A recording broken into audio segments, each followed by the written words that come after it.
Yo, what's good? Salute and shout out to the hottest chat in the MF and gang. We ain't went nowhere. You already know.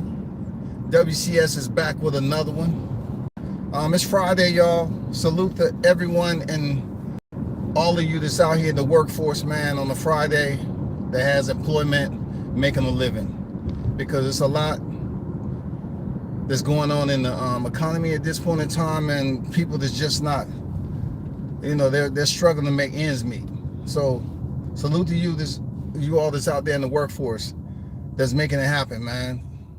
You know what I'm saying? Continue to grind it out and support as much as you possibly can. To the supporters that's inbound, make sure you hit the like button. You already know.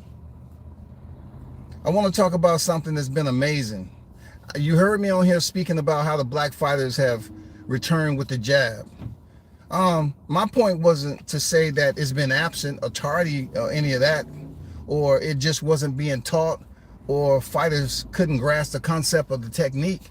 I'm just saying I'm seeing a lot more in a patch of young fighters who is considered the new guard. You know what I'm saying? The old guard is out, and the new guard is coming back here, getting back to where it used to be traditionally with black fighters.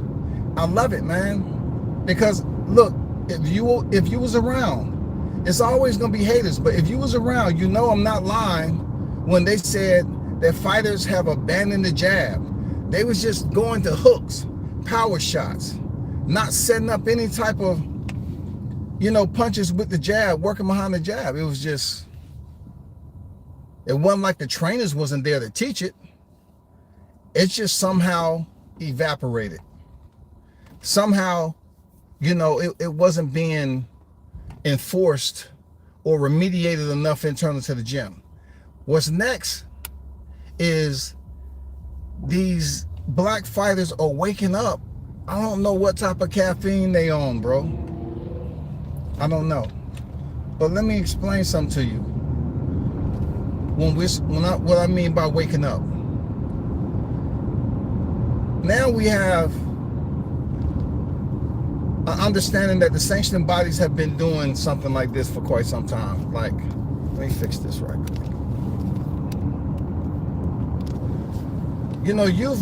We've been around long enough to know and have seen certain sanctioning body strip fighters of belts,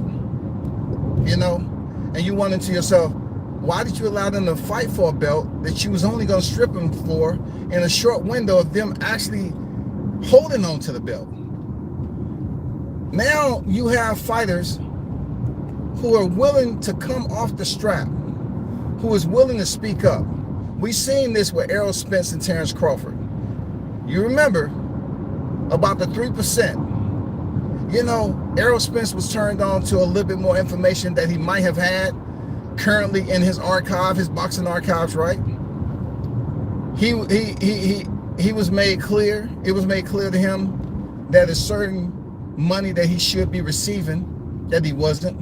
So he was educated on his finances, not from a CFO, but for individuals that is pretty much in a position to talk about money and how much a fighter should make in this particular bout and so forth.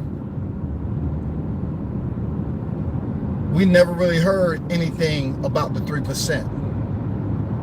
You have certain people that said that the sanctioning bodies, there's nothing wrong with them ordering a fighter to pay 3% because it goes towards, making a belt.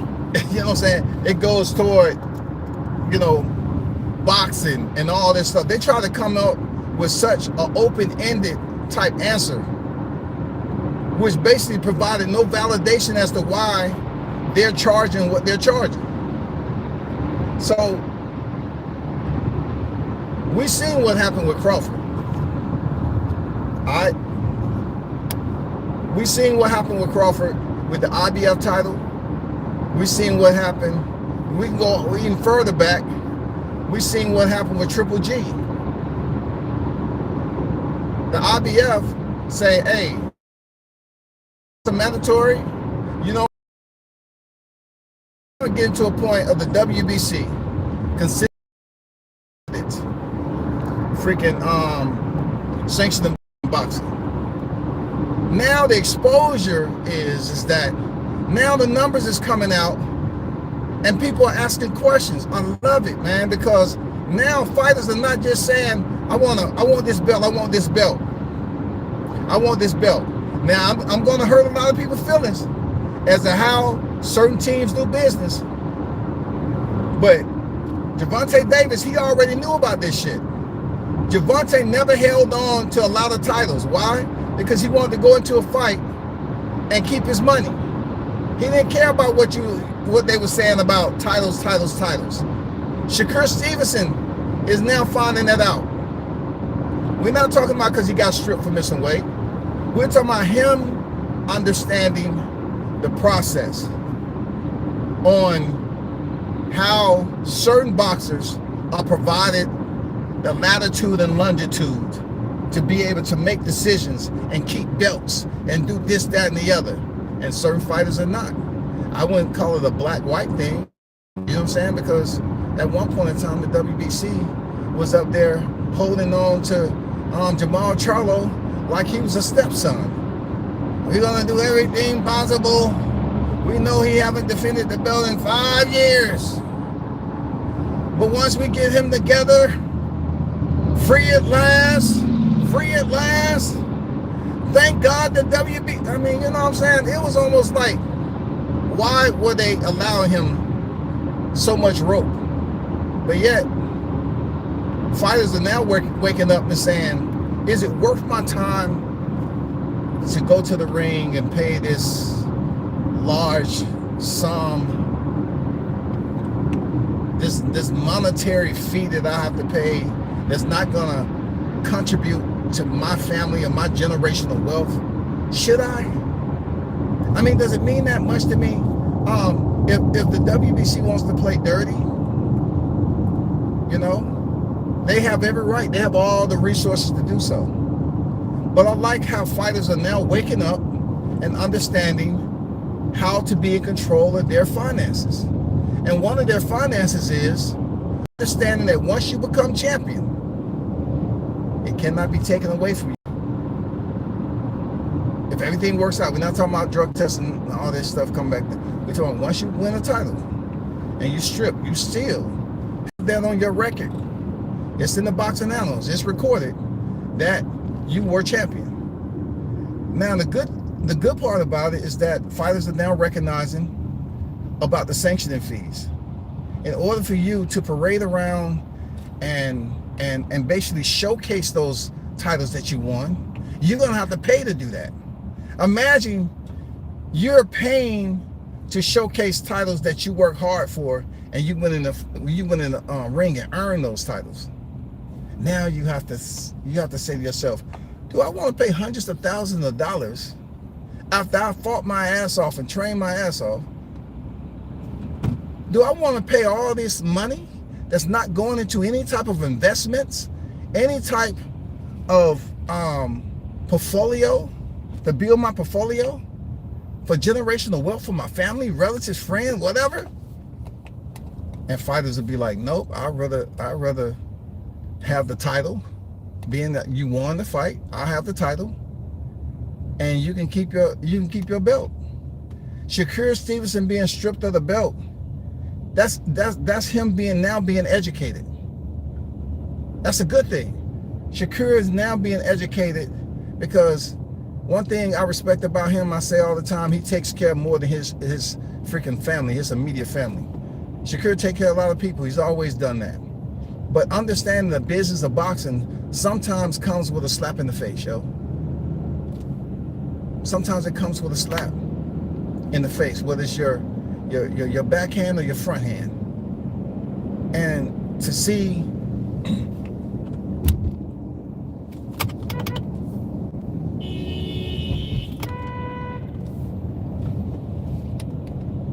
I don't know how these drivers come from New York. You can tell the New York drivers, they just don't pay attention. They change lanes, and then when you blow at them, they do like this.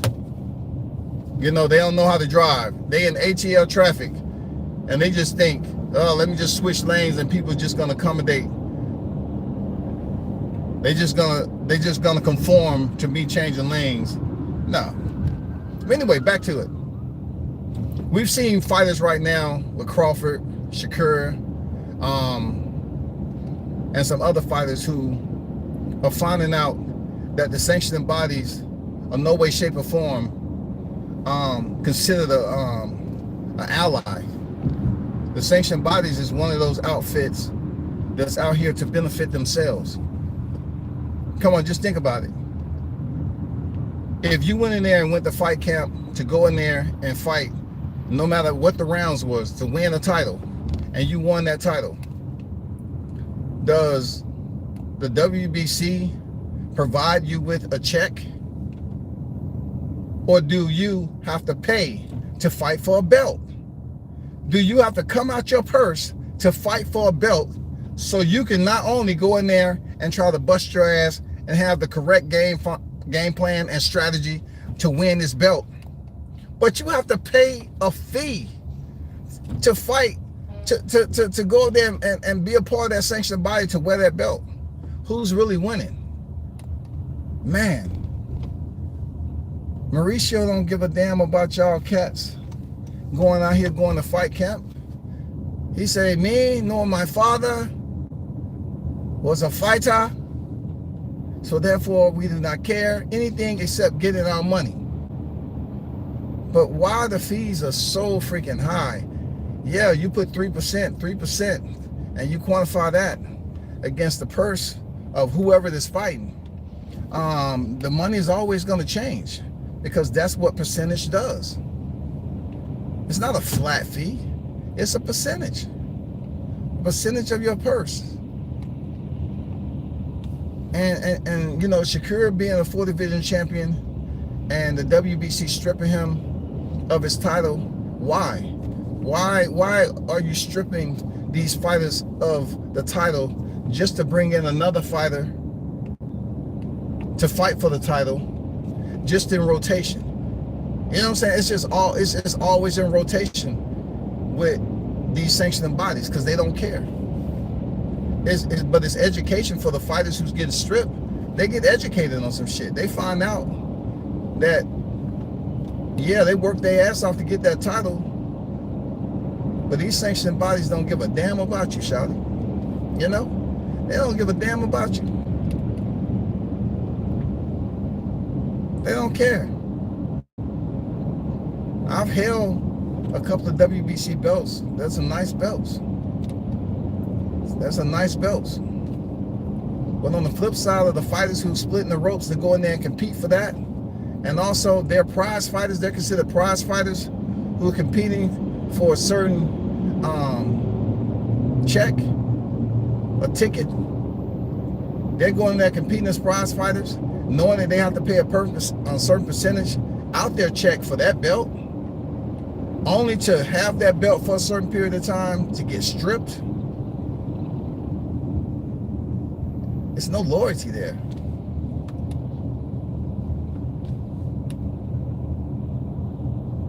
Where's the integrity? When it comes to boxing and money, that's why I always, you know, feel good about dipping back into the shadows and just paying attention to multiple combat sports and what I want to do. Because when I come back to tune in to boxing, what is it going to give me? It's going to give me the same dramatics that it had when I initially leaned back to recline my ass outside of view of this boxing game. Because it has so many moving parts. Boxing has so many moving parts that don't benefit fighters. Boxing has so many moving parts that don't benefit fighters, man. That's a fact. And everybody's going to have their own opinion about it. Cool. I'm not sweating that at all. But at the end of the day, fighters have to wake up and start understanding what they need. I mean, separating what they need and what they want. They need to have a certain type of clarity to know that these sanctioning bodies will never be on their side. I mean, maybe the sanctioning body should put it this way.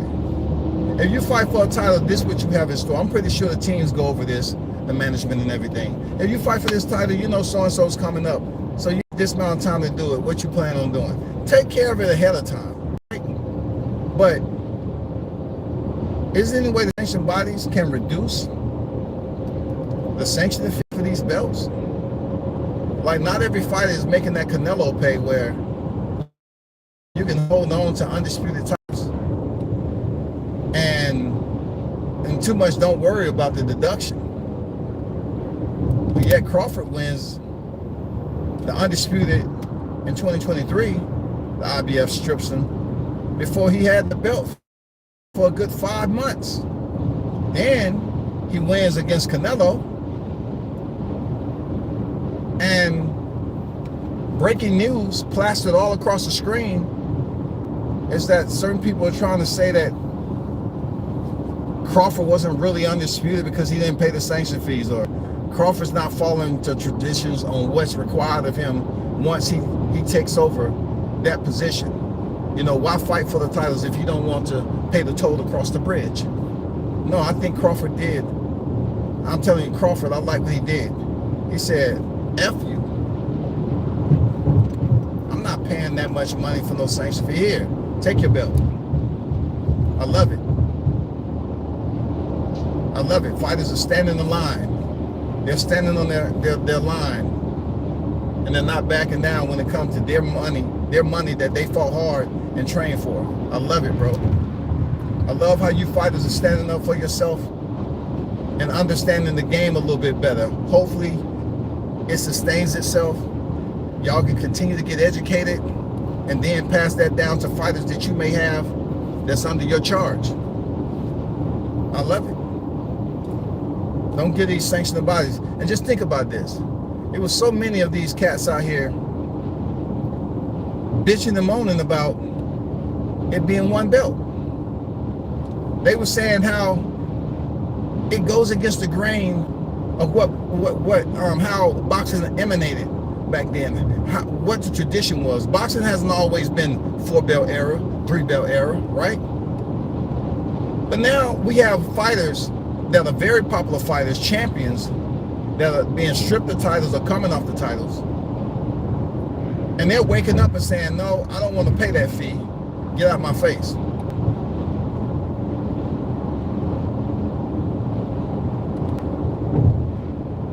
You know what I'm saying? They're understanding the reality of it all.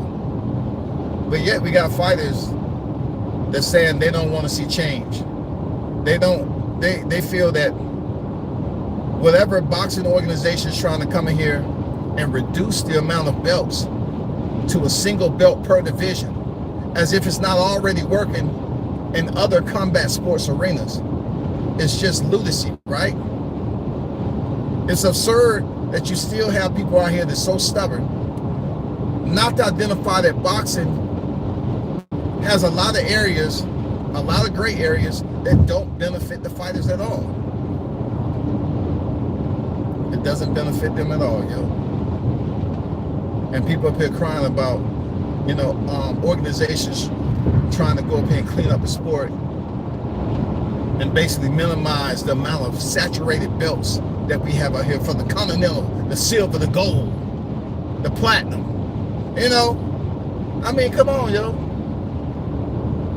When are y'all gonna get enough of being popped upside the head with a plank? That stupidity plank, man. We're like, yo, what does all these belts mean if you gotta pay a sanctioning fee for the goddamn thing? And then you see all these people that's moving up to these sanctioning bodies, fighting names that don't have any leverage. How does a name wager you moving up a position in the sanctioning body to position you top 3? And no one's never heard of this fighter. But the popular fighters, they get to fight for the belt, and they get treated like the very same fighters that was just moved up through the ranking systems, up the ladder, based off money. Nobody freaking know these cats. Shout out to everybody that's in the building, man. Salute to everyone that's in the building on deck. You already know.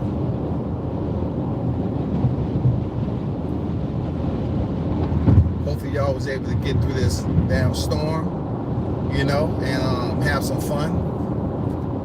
I know some of you was out there building igloos, trying to see if you can be a black Eskimo, and you found out, no, your body did not allow you, your mind didn't allow you to say, I want to stay out here overnight and see can I goddamn survive in this damn cold weather. And you found yourself feeling just like the fighters, starving. Shit, nigga, like y'all was up there building fires inside that, melting the roof off that joint, like. But yeah, man, I just wanted to, you know, touch bases on that. It's just such a good feeling to see fighters waking up and being vocal about a lot of areas of boxing been on the conveyor belt for so long, distributing. You have to the wager, the money, or you got to pay for this, you got to pay for that, you got to pay for this, and then fighters not even getting, you know, to enjoy the person they just went in there and fought for. That shit is difficult, bro. Boxing, you get beat up in sparring, and then you have to go out there and fight night and perform. Then after it's all over with, when you're recovering, you're trying to decompress with the fam and your team. You got to worry about all those fees and all the damn stuff.